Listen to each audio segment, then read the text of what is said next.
स्वाधार ही एक योजना विद्यार्थ्यांच्या सोयीसाठी म्हणजे ग्रामीण भागातले विद्यार्थी शहरामध्ये येऊन शिक्षण घ्यावेत या उद्देशाने ही योजना चालू करण्यात आलेली होती.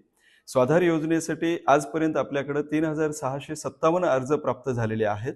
त्यापैकी 722 अर्ज पात्र ठरलेले आहेत आणि 2935 अर्ज सध्या अंडर स्क्रुटनी चालू आहे. विशेष म्हणजे स्वाधार योजना यावर्षीपासून ऑनलाईन लेव्हलवर सुरू झालेली आहे. ऑनलाईनवर विद्यार्थ्यांनी प्रस्ताव दाखल करावेत.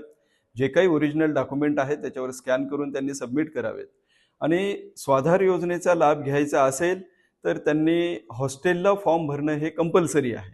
हॉस्टेलला फॉर्म भरल्याच्या नंतर हॉस्टेलला जर नंबर नाही लागला तर स्वाधार योजनेचा लाभ त्या विद्यार्थ्यांना मिळत असते. तर आपण साईटही दिलेली आहे ऑनलाईनवरली आणि प्रत्येक पेपरलाही आपण प्रेस नोट